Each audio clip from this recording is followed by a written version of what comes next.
YouTube channel पर आप सबने हार्दिक स्वागत है। जो विद्यार्थी मित्रों तमने हमारे चैनल पर नवा हो तो સૌથી પહેલા અમારા ચેનલને સબસ્ક્રાઇબ કરો, બેલ આઇકોન પ્રેસ કરો જેથી અમારા આવનારા વિડિયો YouTube પર સૌથી પહેલા તમને જોવા મળે। આજના વિડિયોમાં વિદ્યાર્થી મિત્રો આપણે ધોરણ 6 અંગ્રેજી GCRT દ્વારા જે પ્રસ્તુત કરવામાં સ્વ અધ્યયન પોથીનું અહીંયા આપણે સોલ્યુશન કરવાનું છે। એમાં અહીંયા તમને એ સ્વ અધ્યયન પોથી સેમિસ્ટર 1 અને સેમિસ્ટર 2 બંનેની વિડિયો આપવામાં આવી છે। આપણે માત્ર ખાલી સેમિસ્ટર 1 નું અહીંયા આપણે સોલ્યુશન કરીશું। तो સૌથી પહેલા આપણે જે સ્વાધ્યાય પોથી આપી તેનું મુખપૃષ્ઠ જોઈએ તો સ્વાધ્યાય પોથીની અંદર તમને એક આકર્ષક રંગીન ચિત્રો સાથે સ્વાધ્યાય પોથી આપવામાં આવ્યું છે જેમાં એક ચલાવાળો વાર્તા આપેલી છે અને બાળકો કેટલાક મેદાનમાં રમે છે। ત્યારબાદ અહીંયા જે દેખાય એ જગ્યાએ તમારું નામ લખવાનું છે, ત્યારબાદ શાળાનું નામ લખવાનું છે, ત્યારબાદ માતાનું નામ લખવાનું છે અને ત્યારબાદ પિતાનું નામ લખવાનું। એ લખાઈ ગયા પછી તમારે અહીંયા શું લખ્યું છે ઓલ અબાઉટ મી।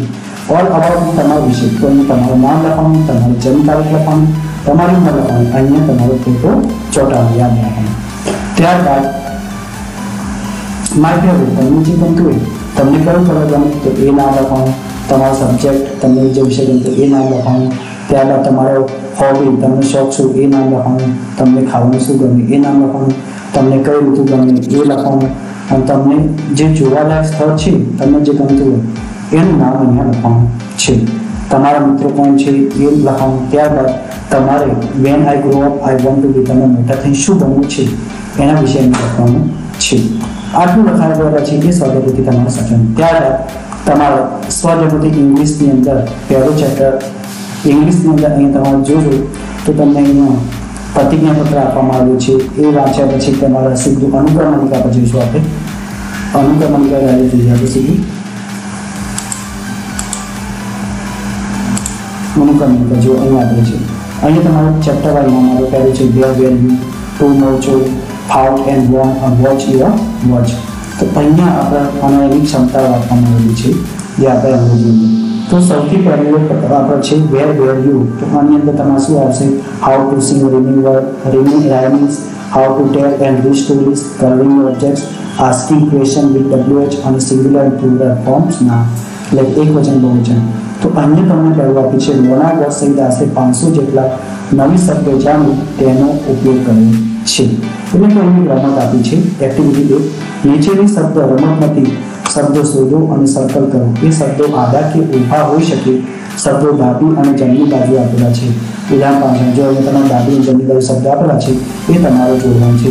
સૌથી પહેલાં અહીં જો ફાઇટ તો અહીંયા જે શબ્દ હતો આપણે ફાઇટ એ અહીં જોડી દીધું છે આ ફાઇટ એ શબ્દ અહીં જોડાયેલો છે। ત્યારબાદ તમારે બીજો શબ્દ એના જેવું છે તો અહીં ક્યાં બનશે એ તમારે શોધવાનું છે। ત્યારબાદ હવે તમે જોજો હવે અહીંયાથી તમે રાઈટ લેશો તો રાઈટ ક્યાં બનશે એ તમારે શોધવાનું છે। તો રાઈટ ફાઇટ બનવું તો તમારા રાઈટ પણ નીચેથી ઉપર જશે જુઓ અહીંયાથી આ રીતે આ રાઈટ દેખાય છે ને આ રીતે ઊભું તમારે અહીંયા બનાવવાનું છે। અહીંયા બધા શબ્દો ક્લિક થશે એટલે ધ્યાન રાખજો અહીંયા RIGHT આ તમારો શબ્દ બનશે। એ થઈ ગયા પછી તમારે આવે છે ટોપ વર્ટિકલ એટલે ઊભું જોવાનું છે ટોપ। ટોલ ક્યાં છે એ તમારે શોધી જાય તો ટોલ તમારે અહીંયા છે જુઓ આ TALL આ ટોલ। ત્યારબાદ આવે છે આપણે આડું બોલ તો BALL એ થઈ ગયા પછી તમારા આગળ સ્ટેન્ડ તો સ્ટેન્ડ ક્યાં આવે છે ઊભું જો અહીંયા છે આવી સેન્ડ SAND સેન્ડ થયા પછી તમારું લેન્ડ LAND। ત્યારબાદ તમારે આવે છે ફ્રી તો ફ્રી ક્યાં છે ઉપર છે જો FREE એ ફ્રી। ત્યારબાદ તમારે શું આવશે ટ્રી TREE। ત્યારબાદ ગુડ તો અહીં ગુડ જુઓ આવી GOOD ગુડ। ત્યારબાદ અહીં ફૂડ F અહીંયા જુઓ કેન ડુ ફૂડ આવી FOOD આ રીતે તમારે જોડવાનું છે વિદ્યાર્થી મિત્રો। અહીંયા તમને બતાવી દીધું કઈ રીતે જોડવાનું છે એ તમને ખબર હોવી જોઈએ। હવે આગળ જોઈશું આપણે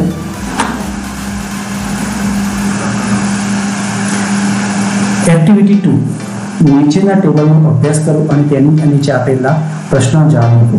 તો અહીંયા બધું જ ક્વેશ્ચન છે। અહીંયા તમારે સૌથી પહેલાં આ ટેબલનો અભ્યાસ કરી લેવાનો જો અહીંયા ડાબેલી ફ્રેન્ડનું નામ છે કોણ છે મહેશ, ગીતા, મંજુ, દિનેશ, હુસૈન।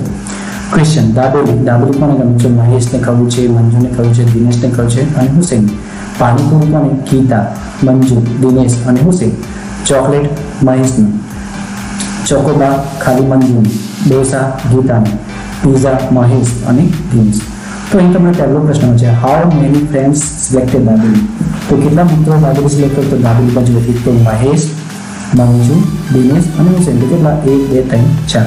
તો 4 ફ્રેન્ડ્સ સિલેક્ટેડ દાબેલી. બીજું, હુ ચૂઝ પાણીપુરી? પાણીપુરી કોણ કોણ ગમે છે? તો એક તો ગીતા, મંજુ, દિનેશ અને હુસેન. તો Gita, Manju, Dinesh and Hussain choose panipuri. What did Mahesh like? મહેશને શું ગમે? તો અહીંયા મહેશ શું? તો મહેશને શું ગમે? એક તો dabeli, chocolate and pizza. Mahesh like dabeli, chocolate and pizza. Which is the south Indian food? તો અહીંયા સાઉથ ઇન્ડિયન ફૂડ કઈ છે? તો તમે જોઈ શકશો ડોસા ઇઝ સાઉથ ઇન્ડિયન ફૂડ. બરાબર, બાકીનું હવે હુ સિલેક્ટેડ પીઝા? પીઝા કોને સિલેક્ટ કર્યું? તો એક તો Mahesh and Dinesh selected pizza. Did any selected sandwich? તો no, they were selected sandwich. ત્યારબાદ આવે છે who dislike cocoa bar? તો Mahesh, Gita, Dinesh and Hussain dislike choco bar.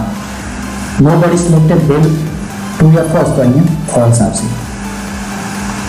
આ રીતે લખવાનું છે બીજા. સૌથી પહેલાં તમારે જાતે લખો, પછી અહીં જોઈએ. ત્યારબાદ એક્ટિવિટી 3, રાજના પિતાએ ગયા અઠવાડિયે કરેલા પ્રવાસની વિગતો વાંચી નીચેના પ્રશ્નો જવાબ આપો. તો અહીંયા રાજે જે પ્રવાસ કર્યો છે એ વિગત આપણે વાંચવાનું છે, પછી એના પરથી આપણે પ્રશ્નો જવાબ આપવાનો છે. તો સૌથી પહેલું જુઓ તમે, કંડલા કચ્છ કયા Monday? Science city Ahmedabad Tuesday.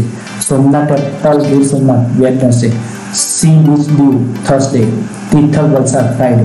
Tapi Surat Saturday. તો અહીંયા પહેલો પ્રશ્ન છે, where was Raj father on Monday? તો સોમવારે ક્યાં હતા? તો તમે આ ફોટો જોયો તો એ પ્રમાણે તમે જવાબ આવે. તો Raj father was Kandla Kutch on Monday. બીજો પ્રશ્ન, when was he at Tapi? તો he was at Tapi on Saturday. Where was he on Tuesday? તો he was at science city Ahmedabad on Tuesday. When was he at Surat? તો he was at Surat on Saturday. Where was he on Wednesday? So he was at Somnath Temple, Gir Somnath on Wednesday.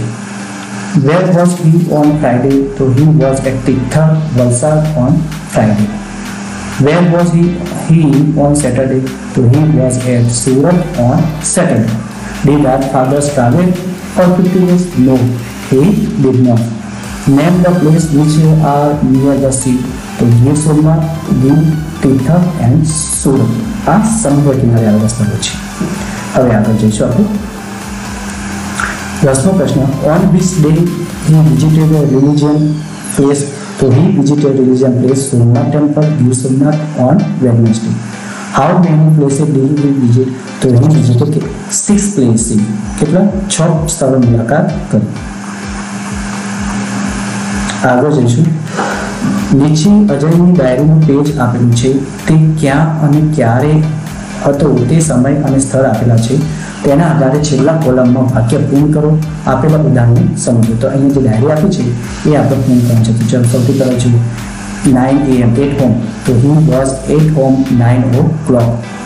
એ રીતે આ તમારા example. એ રીતે 10 વાગ્યા છે at the office. તો he was at the office at 10 o'clock.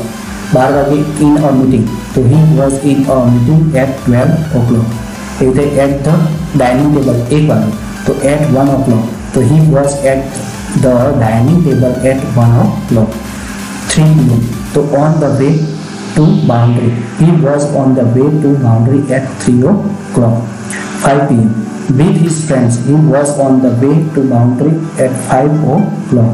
7. At home. તો he was on the way to boundary at 7 o'clock. તો અહીંયા જે શબ્દો છે આપણે ઉદાહરણ પ્રમાણે અહીંયા એ શબ્દોનો ઉપયોગ કરીને વાક્યો બનાવવાના છે. પરિચ્છેદનું વાંચન કોઈ અર્થ નહીં. તો તમારે આ પરિચ્છેદની મિસ્ટર જોશીના વિશે વાક્યો શોધો અને લખો. તો અહીં મિસ્ટર જોશી છે એના વિશે જે વાક્યો છે એ આપણે અલગ કરવાના છે. તો અહીંયા આપણે સૌથી પહેલાં વાંચી જઈએ. Mister Joshi is our teacher. He punched in his work punctual. પછી he never reminds absent at school unnecessarily Last Monday was not different. He was not at home. He was in his classroom. It was very cold. He was not in warm clothes. It was freezing. The school was like a refrigerator. Our classroom was like a freezing. And Mr. Joshi was like ice. હવે આમાં તમને mister Joshi વિશે જે વાક્ય હોય એ આપણે રદ કરીશું. તો સૌથી પહેલા કહીશું mister Joshi is our teacher. ત્યારબાદ mister Joshi is punctual in his work. ત્યારબાદ બીજું છે mister Joshi never remains absent at school unnecessarily. અને ચોથું છે mister Joshi was lively like ice. અને પાંચમું છે mister Joshi was in his classroom. આ રીતે આપણે મિસ્ટર જોશીના 5 વાક્ય આપણે કાઢ્યા છે. ત્યારબાદ આવે છે નીચે આપેલા બોક્સમાંથી વિરોધી શબ્દોની જોડી પસંદ કરો અને તેમને નીચેની જગ્યામાં ભરો. તો અહીંયા તમારા વિદ્યાર્થી મિત્રોને શબ્દો આપેલા છે. એ શબ્દોમાંથી વિરોધી શબ્દો તમારે શોધવાનો છે. જેમ મેં અહીંયા તમારે કાઢ્યું છે, જેમ કે alive to dead, absent present, outside inside, sick healthy, always never, cold hot, small big, night light, next day last day, today yesterday, birth dead, here there. હવે જેટલા થોડા ઘણા રહી ગયા છે એ વિદ્યાર્થી મિત્રો તમારે અહીંયા લખવાના છે. સમજી ગયા? હવે ચિત્ર કે વસ્તુમાંથી તમે વાત કરીએ. અહીંયા કૌંસમાં આપણે શબ્દોની મદદથી આપણે ચિત્રનું વર્ણન કરવાનું છે. આ જે ચિત્ર આપ્યું છે તો એનું આપણે અહીંયા વર્ણન કરીશું. તો આપણે એનું વર્ણન કરીએ તો જુઓ, this is a beautiful picture. The clouds are in the sky. There are many things in this picture. The sun is in the sky. આવા બધા જે શબ્દો અહીંયા આપણે જોઈએ. There are many children playing in the park. There is puppy in the park. The children is enjoying in the park. આ રીતે વિદ્યાર્થી મિત્રો તમારા વાક્ય બનાવવાના છે, જે આપણે પરીક્ષામાં ઘણી વખત 5 ગુણનું કે 10 ગુણનું પૂછાય છે. ત્યારબાદ હવે નીચેના સંવાદ વાંચો અને નીચે આપેલા પ્રશ્નોનો જવાબ આપો. તો અહીંયા તમારે જે સંવાદ આપે છે એ તમારે વાંચી જવાનો છે અને એના પરથી આપણે પ્રશ્નો જવાબ આપવાનો છે. તો સૌથી પહેલા આપણે સંવાદ લઈએ. Monkey said, "Were you both in a hurry yesterday?" The butterfly, "Yes." And yes, he were in a hurry, but not too much like you. Monkey, he. Then where you go? Ant said, "To the hospital." Monkey said, "Oh, why?" Butterfly, "An elephant was in the hospital." Ant said, "And he is our best friend." Monkey said, "But why were you going?" Butterfly said, "To see his health, of course." Ant said, "And I wanted to donate blood." Monkey said, "Oh, I see. That's called a true friendship." તો અહીંયા આપણે એના પ્રશ્નો જવાબ આપીશું. Who are talking here? તો ant, monkey and butterfly are talking here. જે તમે જોઈ શકો છો સ્ટાર્ટિંગમાં જુઓ કોણ વાતચીત કરી છે એ એમાં આપણે લખીશું. ત્યારબાદ આવે બીજું, Who was in the hospital? Hospital કોણ હતું? તો an elephant was in the hospital. Who donated blood to the elephant? So an ant donated blood to the elephant. Who was more kind? So an ant was more kind. Who were two friends? An ant, an elephant and monkey were two friends. Okay. હવે અહીં તમે ખાલી જગ્યા શીખો. Is and are was કે બેનો ઉપયોગ કરી ખાલી જગ્યા પૂરવાની છે. તો these પછી ખાલી જગ્યા our. તો અહીંયા તમારે લખવાનું. તો this is our village. Its name is અહીં ખાલી જગ્યામાં its name is પછી નેમ ઓફ યોર સિટી. અહીંયા તમારું સિટીનું જે ગામનું નામ હોય એ તમારે અહીંયા લખવાનું છે. યાદ આવી શું કે નેમ ઓફ સિટી તમારું જે નામ હોય. તો ઇટ્સ નેમ ઇઝ જે નામ જેમ કે Bela. We are living here since 2010. There are a garden in it. There are mango trees, neem trees and banyan trees. અહીંયા ધેર ઇઝ આવશે, સોરી ધેર ઇઝ અહીંયા આટલું ચેન્જ કરજો, અહીંયા ધેર ઇઝ આવશે એ ધ્યાન રાખજો. There is a garden. Banyan tree. There are champa, rose, jasmine and lotus. The palm tree is very tall. The banyan tree is very big. The sunflower are yellow and the sunflower is yellow and the rose is pink. બરોબર, અહીંયા R આવશે નહીં. Our school is near the garden. We love it very much. આ થઈ ગયા પછી વિદ્યાર્થી મિત્રો તમારે અહીંયા જુઓ, અહીંયા તમારે અહીંયા ઇઝ એન્ડ આર વોઝ કે બેનો ઉપયોગ કરી ખાલી જગ્યા પૂરવાની છે. સમજી ગયા? તો આપણે ખાલી તો my name is Raju Solanki. I miss my primary school days. This is page from my old diary. I was 8 years old on 1st July 2012. I was in my primary school then. Our class teacher was Miss Gopi. She was kind and gentle. My parents were in at school. My father was the head teacher and my mother was teaching us English. Our family was happy there. તો અહીં જ્યાં ભૂતકાળના વાક્ય લાગ્યા ત્યાં was અને બેનો ઉપયોગ જ્યાં વર્તમાન કાળ એમ ઇઝ આનો ઉપયોગ કરવામાં આવ્યો છે. ત્યારબાદ અહીંયા આપેલા મુદ્દાના આધારે તમારી શાળાનું તો અહીંયા તમારે જે મુદ્દા આપ્યા છે એનું તમારે અહીંયા તો આઈ લવ માય સ્કૂલ એના વિશે આપણે લખવાનું છે. તો the name of my school is Beda primary school. It is near the bus stop of my village. It has 10 classrooms. It is a big school. The school has prayer hall and a library. It also has computer lab and nice science lab for students. There is a sport room too. There is a big playground in my school. There are so many trees and a garden in my school. તો આ રીતે વિદ્યાર્થી મિત્રો તમારે એ paragraph લખવાનો છે. આ મુદ્દા અહીંયા તમારા 2 વખત સાયન્સ આવી છે એમાંથી સાયન્સ કાઢી નાખજો વિદ્યાર્થી મિત્રો જેટલું છે. ત્યારબાદ અહીંયા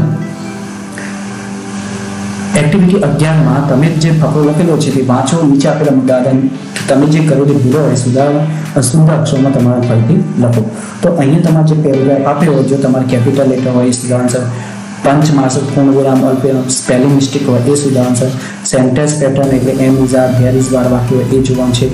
દાખલા પછી ઇન્ટરવ્યુ સેન્ટર દાખલા સ્કૂલ વિશે છે તો એ સિવાય વાક્યો કાઢી નાખવા અને એપોટિવ વર્ડ્સ યોગ્ય શબ્દોનો ઉપયોગ કરવા. તો અહીંયા તમારે જે ફકરો હોય ફરીથી તમારે અહીંયા લખવાનું છે આ જે મુદ્દાઓનું પેપર. ત્યારબાદ આવે છે નીચેના શબ્દોને ધ્યાનથી વાંચો અને બાજુની જગ્યામાં લખો. તેનો અર્થ સમજો અને જોડીમાં કામ કરો જવું. તો અહીંયા તમારે જે શબ્દ આપે છે આ તમારે અહીંયા લખવાનું છે પરંતુ તમારે એનું ગુજરાતી અર્થ ખબર હોવું જોઈએ. જેમ કે શેનું અર્થ શું થાય? રેતી. બેલ એટલે ઘંટડી. બ્રાઉન એટલે ભૂરું. ગાર્ડન એટલે બગીચો. કાઉન્ટ એટલે ગણતરી. સીસો એટલે સમુદ્ર ને જોવું. પછી સ્લાઇડ એટલે લપસવું. સ્કીપિંગ એટલે છોડવું. શાર્પર એટલે સંચો. ઇરેઝર એટલે રબર. સ્કેચ પેન એટલે સ્કેલ એટલે ફૂલપટ્ટી. સર્કસ એટલે સર્કલ. ડાયરી એટલે ડાયરી. પછી વોટર ટેન્ક એટલે પાણીની ટાંકી. કોમ્પ્યુટર એટલે કોમ્પ્યુટર. યુઝ્યુઅલ એટલે સામાન્ય રીતે. અહીંયા સનશાઇન એટલે સૂર્યની ચમક. ફ્રીઝિંગ એટલે ઠંડુ. રેફ્રિજરેટર એટલે આપણે જે ફ્રીજ કે. હેવી એટલે ભારે. વેધર એટલે હવામાન. વેલ એટલે સારું. લાઇબ્રેરી એટલે પુસ્તક. ક્લિનિક એટલે દવાખાનું જે કહીએ. રિમેમ્બર એટલે યાદ કરવું. બોર્ન એટલે જન્મ આપવો. એક્સિડન્ટ એટલે અકસ્માત. સર્વિસ એટલે સેવા. એમ્બ્યુલન્સ એટલે એમ્બ્યુલન્સ તમે જાણો છો. સેલફોન એટલે સેલફોન. ઇન્જર્ડ એટલે ઘાયલ થયેલો, ઇજાગ્રસ્ત. સ્ટે ઇન ટચ સંપર્કમાં રહો. ફ્રીડમ એટલે સ્વતંત્રતા અને ફાઇટર એટલે લડાઈ. તો આ રીતે વિદ્યાર્થી મિત્રો તમારે એ શબ્દોની ગુજરાતી અર્થ લખી લેવાનો નોટબુકમાં એટલે તમને એ શબ્દોના અર્થ ખબર. ત્યારબાદ આ શબ્દોને એમ તમારે અહીંયા લખવાનું છે. તો વિદ્યાર્થી મિત્રો આપણો આ પહેલો પ્રકરણ અહીંયા પૂર્ણ થાય છે અને ત્યારબાદ તમારે સરના જોડે જે સાઇન કરવાની. બરાબર? તો આ વિડીયો તમને કેવો લાગ્યો? જો સારો લાગે તો લાઈક એન્ડ સબસ્ક્રાઈબ કરજો અને હા વિદ્યાર્થી મિત્રો આ વિડીયો બીજા મિત્રો પણ શેર કરજો જેથી એમને પણ ઉપયોગી નીવડે. તો આવજો વિદ્યાર્થી મિત્રો. Best of luck.